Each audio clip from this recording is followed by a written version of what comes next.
बना रहा है, मुझे घाव दे रहा है, मुझे तो उसका स्वर अति प्रिय है, इसलिए मैं सुनने के लिए उस बगीचे में चला जाता हूं।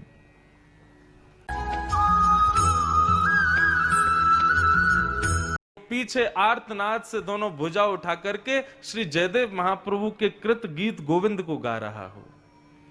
जगन्नाथ जी के सन्मुख जाओ तो वो लेके जाओ जो उनको प्रिय है, और उनको ये बहुत प्रिय है। कहां तक कहें, जगन्नाथ जी, एक बार पुजारियों ने भीतर मंदिर में जाकर के देखा कि श्री जगन्नाथ जी के वस्त्र जो हैं वो फटे हुए हैं, और जगन्नाथ जी के मुखमंडल पर मानो जैसे किसी ने कोई घाव कर दिया हो कि चिन्ह बने हुए हैं। पुजारी जी ने जाकर के प्रणाम किया, बोले हे जगदीश, आपके वस्त्र कैसे फट गए, आपके मुखमंडल पर ये आकृतियां, ये निशान कैसे, मानो जैसे कोई कटीली वस्तु से काट दिया हो, ये ऐसा भाव क्यों दिखाई दे रहा है।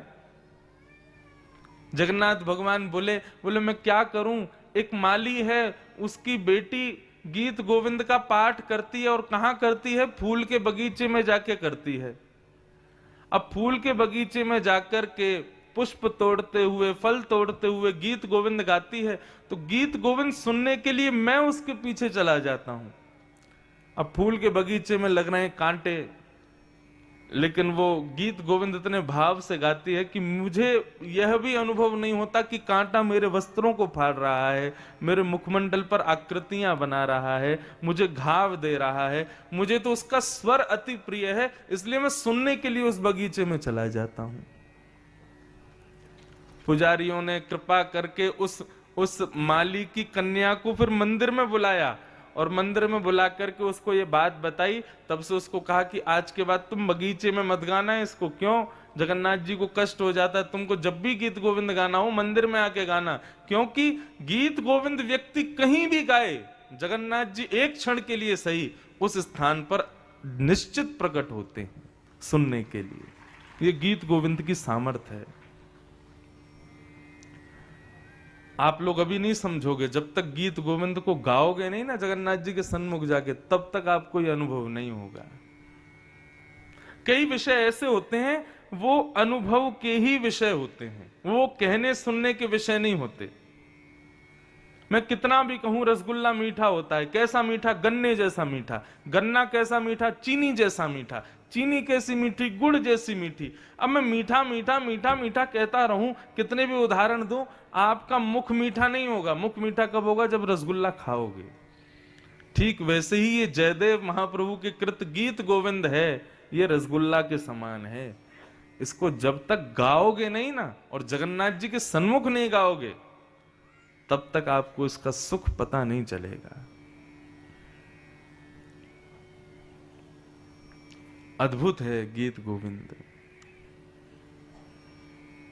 भक्तमाल में श्री नाभाजी महाराज वर्णन करते हैं कि गीत गोविंद से दो फायदे होते हैं। पहला तो बुद्धि तीव्र होती है व्यक्ति की, और दूसरा उपयोग है गीत गोविंद का कि गीत गोविंद गाने से ता सुनवे राधा रमण अवस पधारे।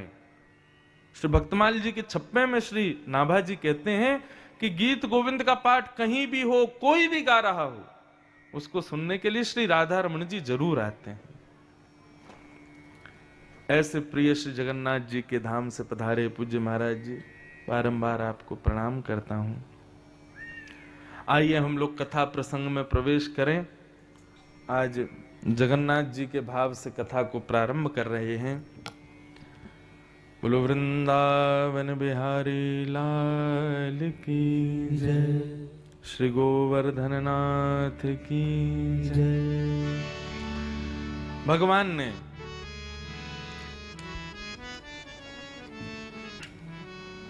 समस्त ब्रजवासियों को लेकर के ठाकुर जी गोवर्धन गए, और श्री गोवर्धन नाथ की सेवा करा करके ब्रजवासियों को कृत्य किया, कृतार्थ किया। बंधुओं देखिए, यहां पर भगवान ने इंद्र की पूजा बंद करवा दी। इस बात से क्या समझ में आता है? ठाकुर जी को इंद्र से कोई ईर्ष्या थी, ऐसा नहीं है। लेकिन ठाकुर जी को हमारी बड़ी चिंता है। यदि हम किसी असद जगह पर जाते हैं तो ठाकुर जी को लगता है कि भाई तुम कितना व्यर्थ समय गवा रहे हो, धन गवा रहे हो, सब कुछ गवा रहे हो एक व्यर्थ स्थान पर जाकर के। आजकल लोगों की स्थिति ऐसी हो गई है, मुझे कहने दीजिएगा, कि कहीं अगर ज्ञान बांटा जा रहा हो तो खरीदने वालों की संख्या 5 या 6 होगी। कहीं पर वैराग्य बांटा जा रहा हो तो खरीदने वालों की संख्या 1 या 2 होगी। लेकिन कहीं पर टोना टोट के बांटे जा रहे हो तो खरीदने वालों की संख्या 5 लाख भी हो सकती है। मतलब स्थिति यह हो गई है कि व्यक्ति ज्ञान नहीं चाहता है, एक सही राह पर चलने की दिशा नहीं चाहता है, शॉर्टकट चाहता है कि मैं कैसे भी अपने गंतव्य पर पहुंच जाऊं। श्रम करना हम चाहते नहीं। कलयुग में स्थिति इतनी बिगड़ गई है महाराज, देव को सीधा सीधा पूजन करने में अब तो हमारी रुचि रही नहीं। अब तो कोई उल्टा सीधा तरीका बताओ, उससे हमारा आनंद बढ़ता है। किसी की निंदा नहीं है, लेकिन मैं निंदा यहां पर किसी की नहीं, श्रोताओं की कर रहा हूं। हम मानव अपनी ही कर रहा हूं कि हम लोग ऐसे क्यों हो गए हैं। ठाकुर जी के नाम पर बिल्कुल भरोसा नहीं है, ठाकुर जी की सेवा पर, ठाकुर जी हमको क्या देने वाले उस पर भरोसा नहीं है। हमको किसी और के भाव से कोई क्रिया करने पर ही भरोसा क्यों है। अरे जीवन में कष्ट सबके आता है, ये दुखालय है। आपको लगता होगा व्यासपीठ पे बैठे हैं महाराज जी, इनको माला पहनाओ, इनको शॉल उड़ाओ, ये परम सुखी हैं, इनसे ज्यादा सुखी कोई नहीं होगा। ऐसी बात नहीं है। इस पृथ्वी पर कोई भी ऐसा व्यक्ति नहीं है जो सुखी हो। सबके जीवन में कोई ना कोई कष्ट या दुख बना ही रहता है। अब उन कष्ट दुखों के निवारण के लिए कोई ना कोई उपाय पूछना, तरीके पूछना, फिर उसमें क्या करना चाहिए, कैसे करें कैसे करें। वास्तविकता बता दूं आपको, सब खेल विश्वास का है। यदि औषधि डॉक्टर ने दी है लेकिन आपको औषधि पर भरोसा नहीं है तो वो औषधि कितनी भी महंगी हो, रोग दूर नहीं होगा। लेकिन डॉक्टर पर भरोसा है, 1 रुपए की दवाई दे रहा है तो वह दवाई भी असर करेगी, क्योंकि भरोसा है। सूरदास जी महाराज कहते हैं, दृढ़ इन चरणन केरो भरोसो, श्री वल्लभ नख चंद्र छटा बिन सब जग माही अंधेरो, साधन और नाहिया कली में। कलयुग में केवल एक ही साधन है कल्याण का, वो है भरोसा। लेकिन स्थिति ये हो गई है, हमने ठाकुर जी के नाम को छोड़ दिया, ठाकुर जी की सेवा को छोड़ दिया, ठाकुर जी की सुंदर कथा लीलाओं के गान को छोड़ दिया, अन्य अन्य चीजों को करने में हमारा भरोसा बढ़ गया है।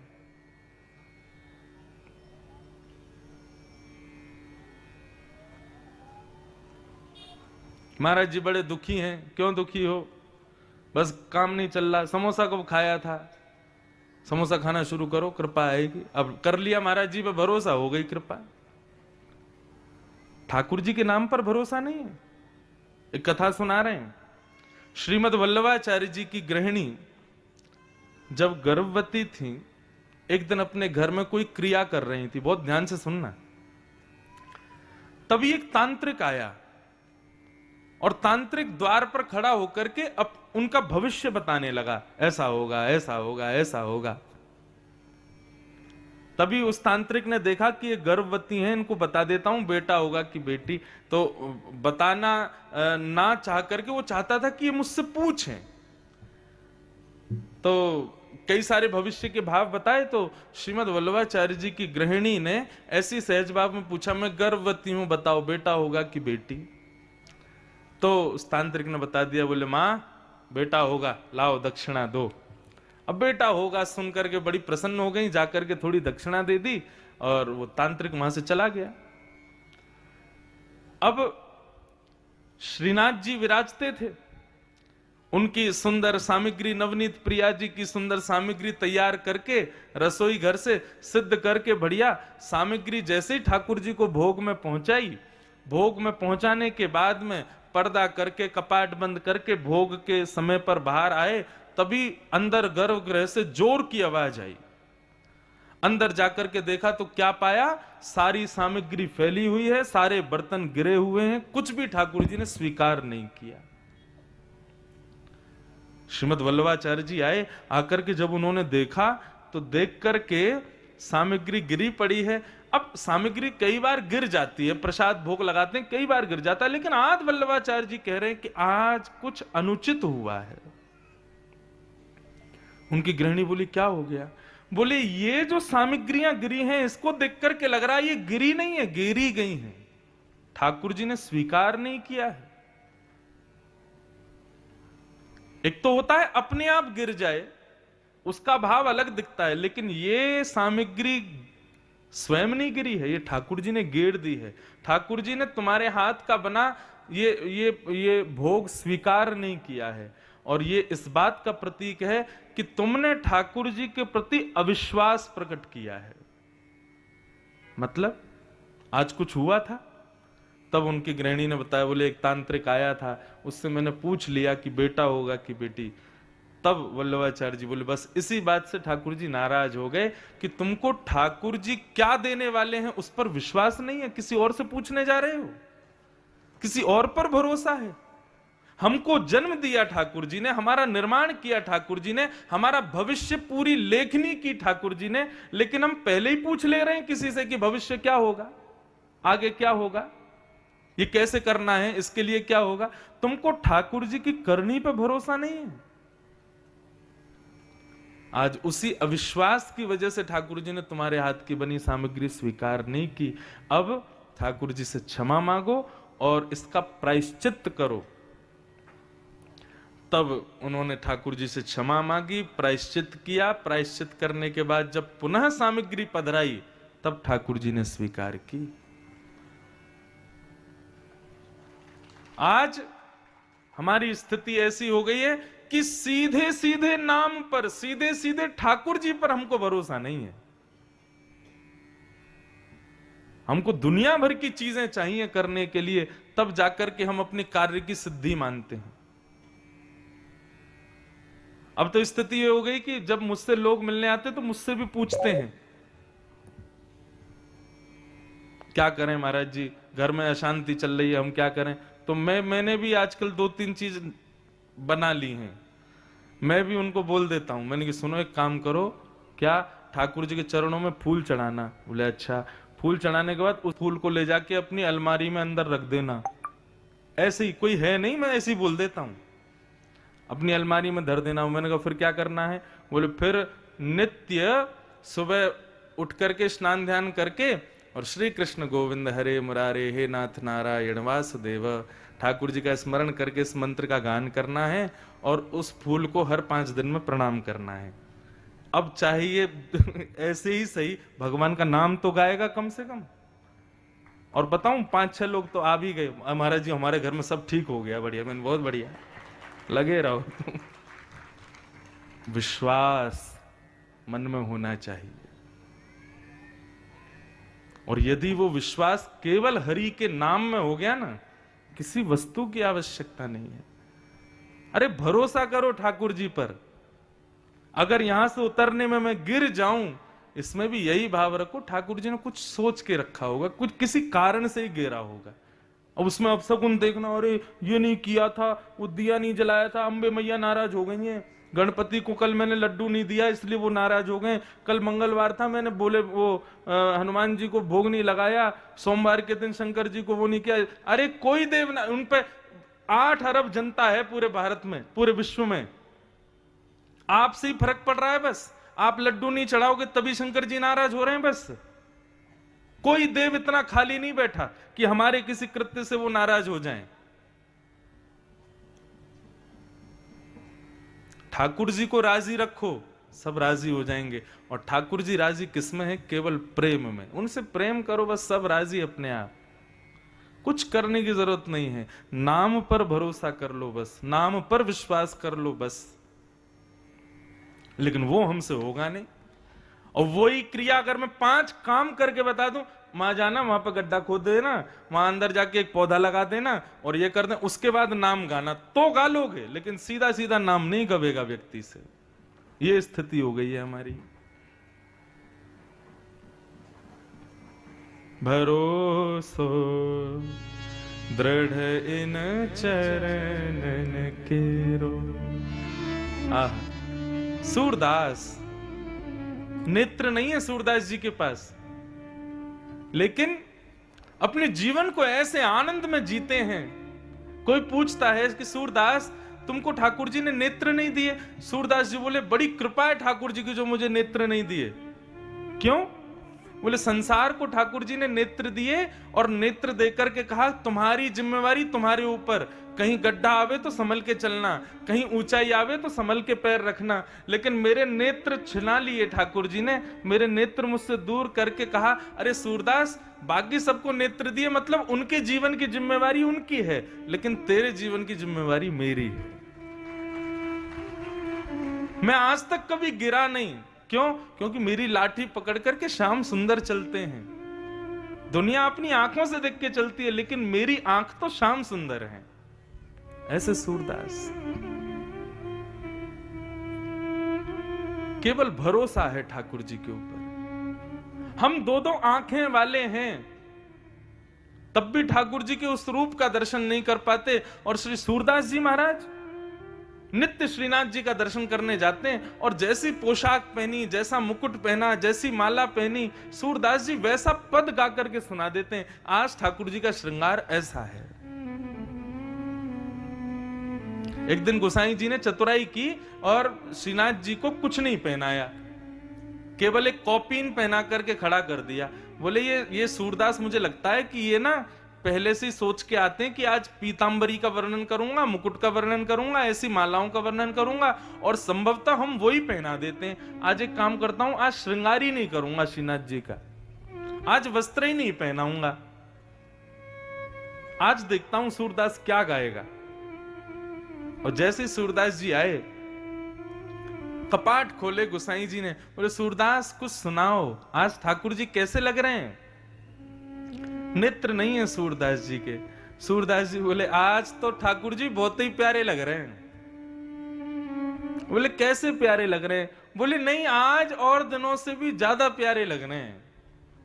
बोले कैसे लग रहे हैं, बताओ तो। सूरदास जी बोले आज हरि देखे नंगम नंगा, मोतिन माल गले उर साजे, छवि के उठत तरंगा, आज हरि देखे नंगम नंगा।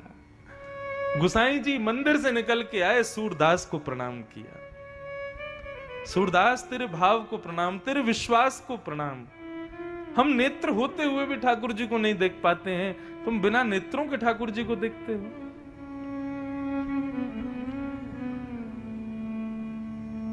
कुछ नहीं किया सूरदास ने, केवल नाम पर भरोसा किया, केवल अपने नाथ के चरणों पर भरोसा किया। और हम नाम को और नाथ के चरणों को छोड़ के बाकी सब पे भरोसा कर रहे हैं। हिंदुओं जागो, वैष्णवों जागो, ठाकुर जी पे भरोसा करो, ठाकुर जी के साधारण से सरल से नाम पे भरोसा करो। वो वही सब कुछ है, और सब कुछ मिथ्या है संसार में।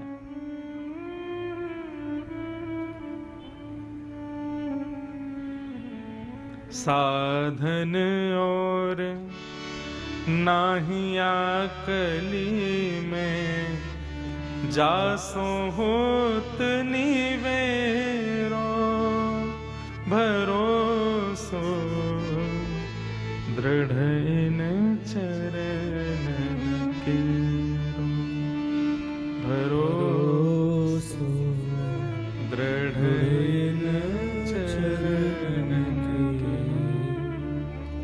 एक बार एक व्यक्ति अपने शालिग्राम जी लेकर के श्रीमद् वल्लभाचार्य जी के दर्शन करने गया।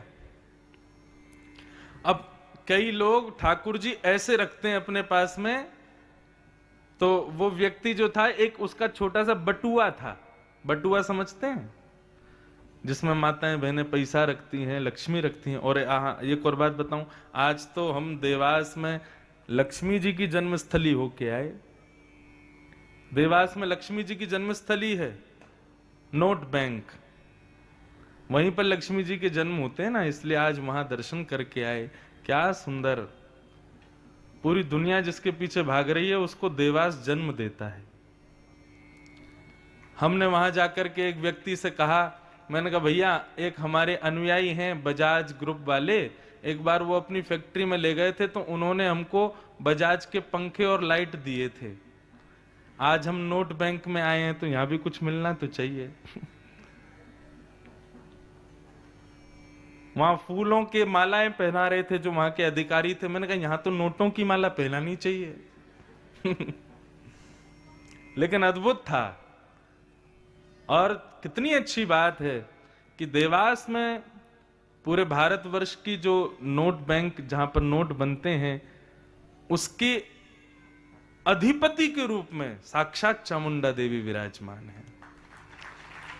यहां की अधिष्ठात्री ही अपने नेतृत्व में, अपनी दृष्टि में, अपने ही संरक्षण में पूरे भारत को लक्ष्मी